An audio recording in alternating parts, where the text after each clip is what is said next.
We begin our service today with a land acknowledgement. The state of Michigan occupies the ancestral, traditional, and contemporary lands of the Anishinaabeg, Three Fires Confederacy, the Ottawa, Ojibwe, and Bodewadmi. Northwest UU recognizes historic Indigenous communities in Michigan and those who were forcibly removed from their homelands. We further recognize the ongoing relationship of dependence upon and respect for all living beings of earth, sky, and water. In offering this land acknowledgement, we affirm Indigenous sovereignty, history, and experiences. Welcome to Northwest, a Unitarian Universalist congregation. I am Kathy Henry, my pronouns are she, her, and I'm your worship associate for this morning's service. As a reminder, we are using the COVID Act Now website to track the community risk level in the Detroit metro region. Currently, we are in the Michigan community risk level category. We are in the medium community risk level category. So our choir will be performing live, but there will not be communal singing, so you are welcome to hum along. Of course, if you're at home, you may sing to your heart's delight. Also participating is Ben Gable as our Zoom host, our choir director, Ken Hermanot, and our pianist, Alex Myers, creating beautiful music with our Northwest singers. Alex will also be reading our main reading today and running the AV Tech booth as well. Eva Leventer, our acting director of religious education, is also participating in the service. If you are a visitor and would like Northwest to stay in touch with you, please fill out the visitor form you will see in the chat box. If you are with us in person, you can fill out the visitor sign-in form in the atrium. The chat feature on Zoom is disabled except for chatting directly with the Zoom host. If you are having technical problems with Zoom, use the chat or raise hand function and someone will assist you. As an inclusive community for our trans, non-binary, and gender non-conforming congregants and guests, we encourage everyone to add their pronouns on Zoom. Click on the participants button at the top of the Zoom window. Hover your mouse over your name in the participants list on the right side of the Zoom window and click rename to add your pronouns. Before we start our service today, we'd like you to greet your neighbors with a wave from wherever you are. We'll start with those on Zoom. You can switch your Zoom view to gallery and wave to each other, and we'll see you from the sanctuary.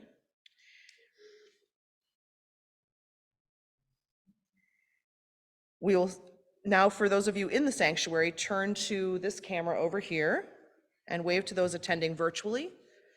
And you can greet each other in the sanctuary with a wave too. Good morning to everyone.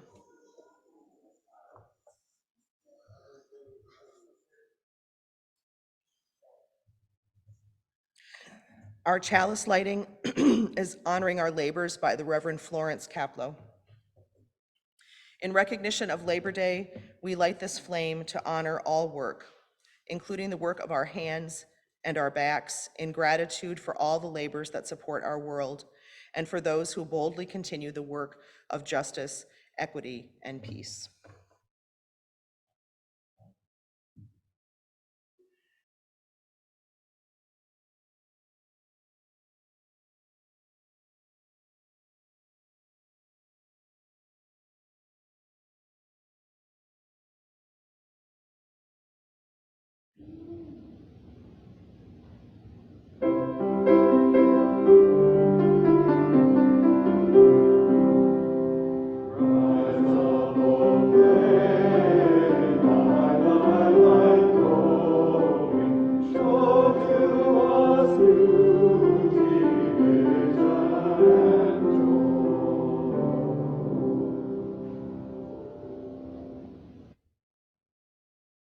Our opening words for Labor Day are by the Reverend Megan Visser. We enter this meeting house for kindness and comfort. May rough-worn hands and aching backs be healed. We enter this meeting house of hope for equality.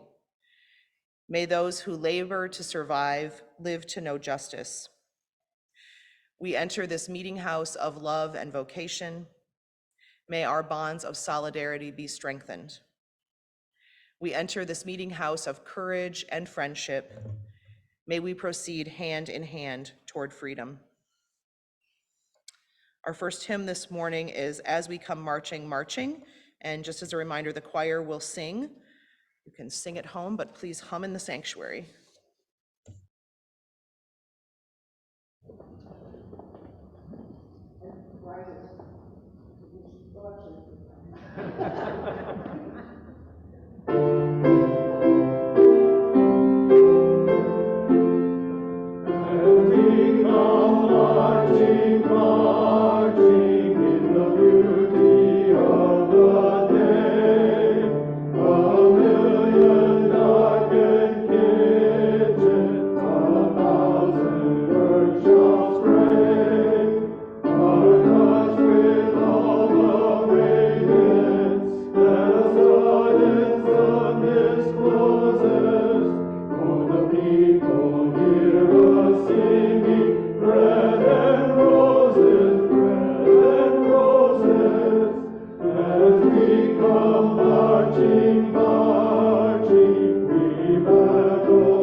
I won't make you stand up if you don't get to sing.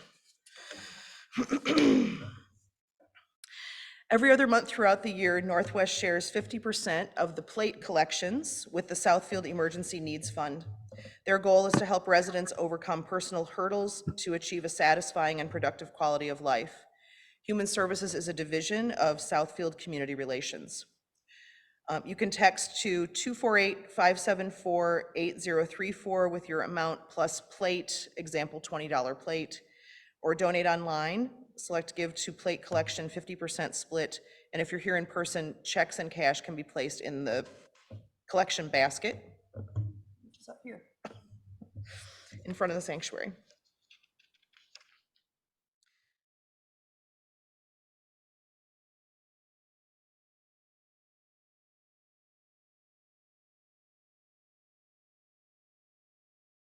As I travel around the country, I tell people if you have a job, join a union. And if you don't have a union, start one.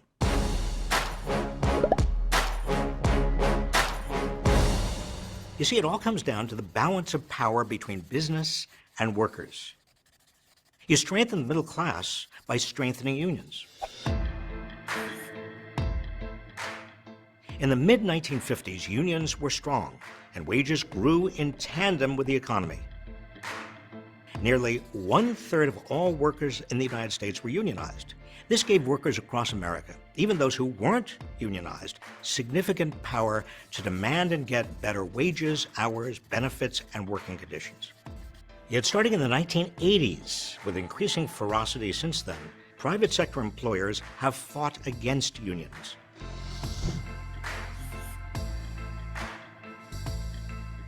Corporate raiders demanded that companies boost share prices by busting unions and moving to non-union states. Ronald Reagan's administration fired the nation's unionized air traffic controllers and launched an all-out assault on workers' rights, concentrating even more power in the hands of corporate executives. In short, anti-worker corporations and politicians joined together to stop workers from joining together. We now know that as union membership declined, middle-class incomes shrank. The two trends are the exact mirror images of each other. The wealthy and big corporations continued to take a larger share of the nation's wealth, while workers were left behind. Unions balance the power of workers with corporations by allowing workers to join forces to get a fair share. As an individual, your voice is limited, but there is power in numbers. Today, unions are more important than ever to the survival of the middle class. Corporations have tremendous power over our lives, dictating everything from bathroom breaks to health care for millions of Americans. In the halls of Washington and state legislatures, their political power has allowed them to block increases in the minimum wage, roll back workplace protections, and deny workers their benefits. Unless workers balance the power of big corporations, the middle class will continue to get a smaller piece of the pie as more and more wealth goes to those at the top. Unions are also essential to the workplace of the future. Workers must contend with the forces of globalization and technological change. With the stroke of a keyboard, executives can now send jobs overseas. Automated technologies threaten to replace workers in every sector of the economy, making jobs less and less secure. Without unions, workers will be completely at the mercy of these trends. This isn't just a theoretical argument. The tangible, real-world examples of how unions make workers' lives better are everywhere you look. Hospitality workers were able to secure raises and job protections from Marriott, the world's largest hotel chain, because of the power of their union. Disney employees secured a $15 an hour base pay after years of opposition from management. JetBlue's flight crews have unionized to negotiate better wages and more flexible schedules. We must continue to expand unions to restore balance to our economy. In 2017, more than 250,000 additional American workers joined unions, and research shows almost 60 million more workers would like to join if they had the opportunity. Public approval of labor unions is at 62%, a 15-year high. That's why powerful corporations and their enablers in government are trying to squash workers by pushing so-called right-to-work laws and undermining health care, workplace safety, and retirement protections. We have the power to overcome these attacks. If you want a better life for you and your children, join a union. And if you want a better America, support unions. What do you think? If you aren't in a union, why not? Let us know in the comments. If you found this video informative, be sure to also watch our video on why right to work is wrong. And as always, be sure to subscribe to this channel for more videos like this one.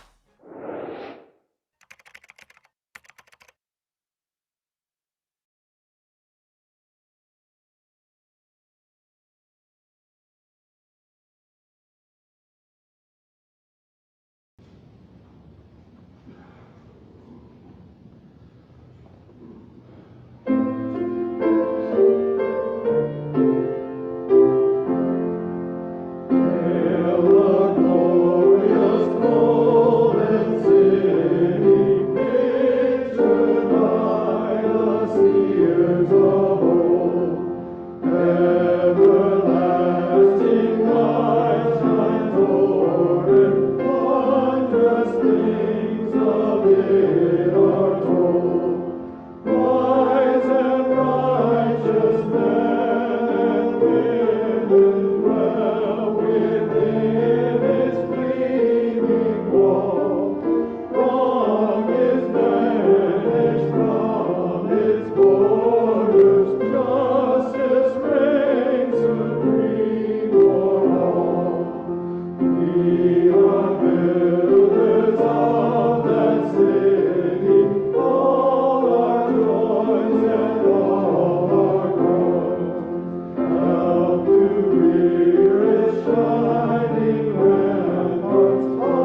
The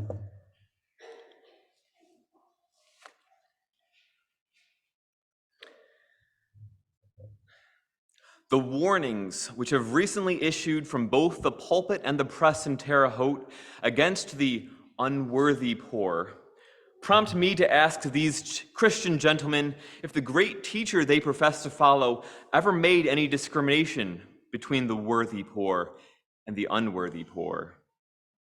The poor were the poor to him because he was of their number.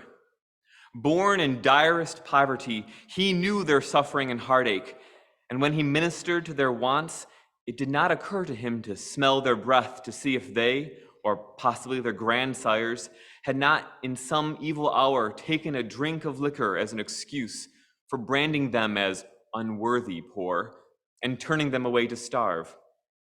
Indeed, so completely and consistently did he love the poor, from whom he sprang and among whom he spent all the days of his sad and tragic life, that when he made any distinctions among them, it was wholly in favor of the unworthy poor, by forgiving them much because they had suffered much.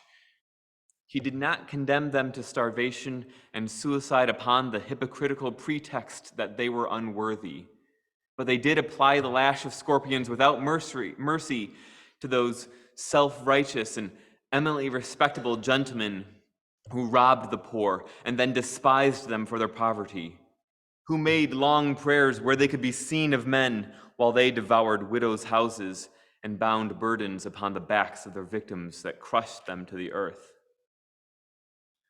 Who and where are the unworthy poor? And who dare in the name of Christ to judge them? I have seen the innumerable poor in all their agonizing poverty and hopeless despair, but I have yet to see an unworthy poor. They are all God's creatures, and they are all human beings.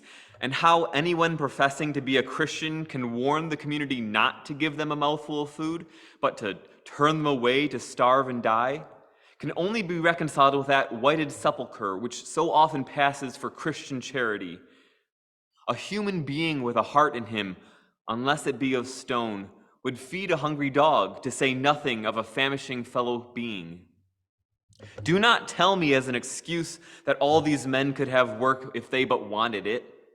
That is not true. On the contrary, it is palpably false.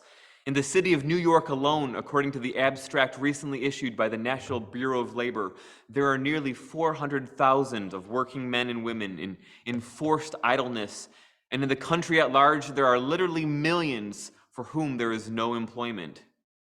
Here is where to place the blame instead of upon the helpless victims, the unworthy poor. And here, too, is where to apply the remedy. But I do not blame even those who become hobos and tramps rather than spend their lives in slavish tasks for the benefit of others who look down upon them with scorn as beasts of burden. I would rather be branded as belonging to the unworthy poor than to be insulted by being classed with the worthy poor. The worthy poor, think of that. It is society's inadvertent confession of its own crime. It is precisely as if we said innocent convicts and yet made no pretension to setting the innocent victims free. Bernard Shaw is right. Poverty is civilization's greatest crime. And this crime cannot be atoned for by charity. Rockefeller's Sunday school will count for no more than a brothel when the babies murdered at Ludlow confront him in the day of judgment. Rockefeller's income is $100 million a year. It is pure robbery. Not a dollar of it does he produce. It is all taken from those in whose sweat and agony it is produced. And that is the reason they are so poor and tired and discouraged and get drunk and recruit the ranks of the unworthy poor. If I had to exist as many of those poor wretches do, and we have them at our very doors, I too would probably get drunk as often as I had the chance. There is a cause for poverty, and that cause can be removed. And when it is removed, there will be few, if any, poor, worthy or unworthy. The very fact that a poor wretch is unworthy pleads most accusingly and irresistibly in his behalf.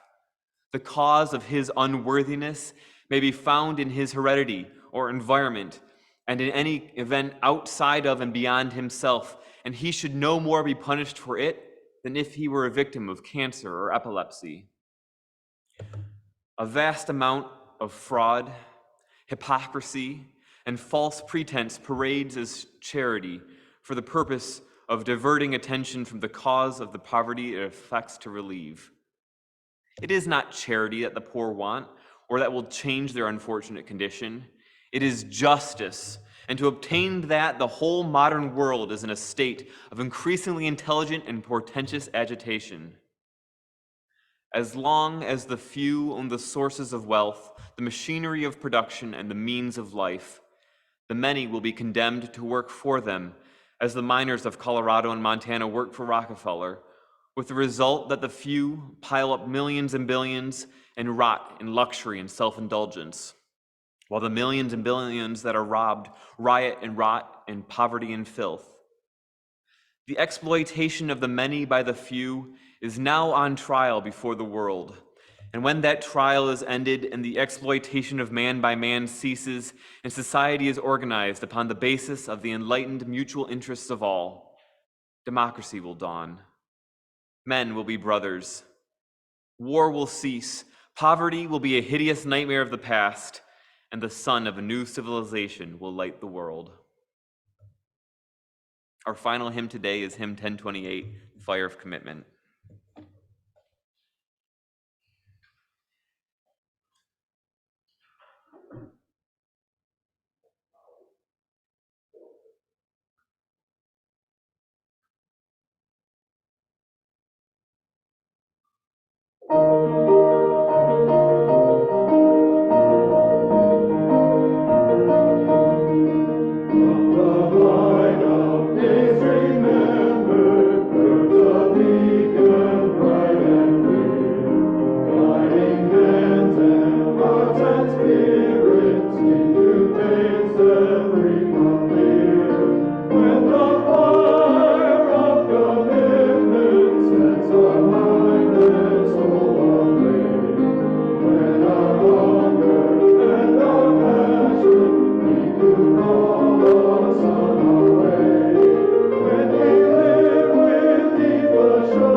Our chalice extinguishing We Labor in Love from Amanda Udis Kessler.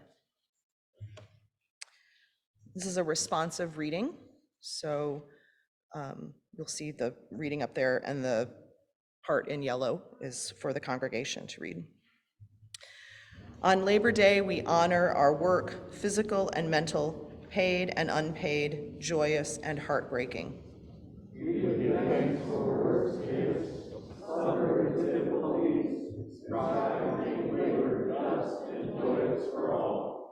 Our work can build our society, provide for our material needs, and give our life meaning. Our work can damage our society and the planet, fail to sustain our material needs, and be meaningless. We join together to create work that supports the well-being of all. Our work can heal the world, help us understand who we are, and keep us safe. Our work can harm the world, demean us, and expose us to danger. We join together to create work that is safe and humane. Our work can fill our days with accomplishments and our lives with stories. We labor in love. Our work can dissatisfy and alienate us. We may not be able to find enough work or any work.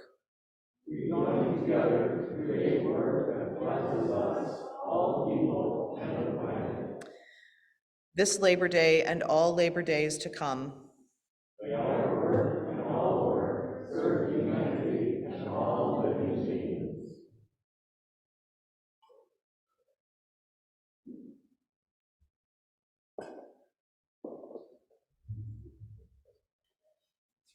Our postlude is going to be sung today by the choir. It's Bright Morning Star.